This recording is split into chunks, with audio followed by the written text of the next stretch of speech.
This review for Renfield is spoiler free. Now, when I first saw the trailer, I was pretty excited about Academy Award winner Nicolas Cage playing Dracula, the Universal Monsters version of Dracula, the cool one. And that's about it.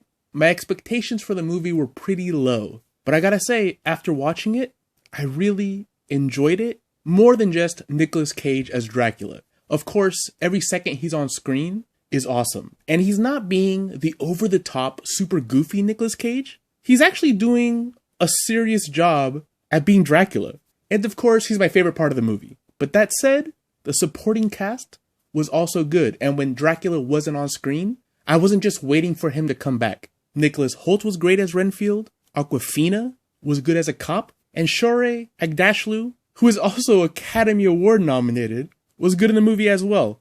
But Ben Schwartz, who you may know as Jean-Ralphio, was perfectly cast in his role as well. And I won't tell you too much about him, but I really enjoyed him in this movie.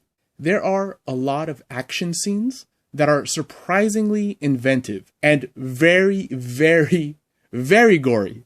I wasn't expecting that. Some of the most fun action scenes I've seen in a while. This was directed by Chris McKay, who did the Lego Movie, which I liked, and Lego Batman, which I also liked, but also the Tomorrow War, which I thought was kind of awful. So like I said before, I went in with kind of low expectations, but the movie was way better than I expected.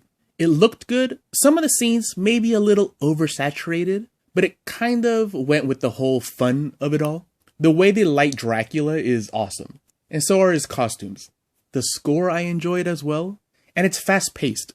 It's not a boring movie, and it's not a very long movie. There were some parts that are just stupid though, and bordering on something you would see like in a CW show, but that's minimal and forgivable.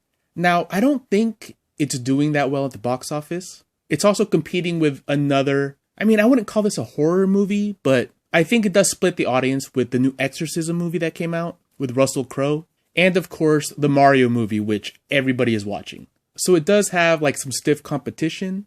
And I think it's actually destined to be a cult classic because it's just a really enjoyable movie.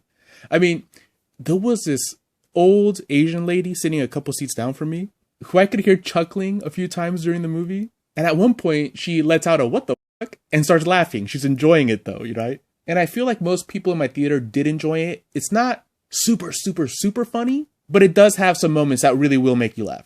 Overall, on a scale from 1 to 10, I would give it an 8, because as far as like a fun, gory action movie with the Universal Monsters Dracula in it, it's very solid. If you go in expecting to be totally terrified, right, and expecting to see a pure horror movie, you'll be disappointed. This is action comedy. But yeah, I recommend it. 8 out of 10.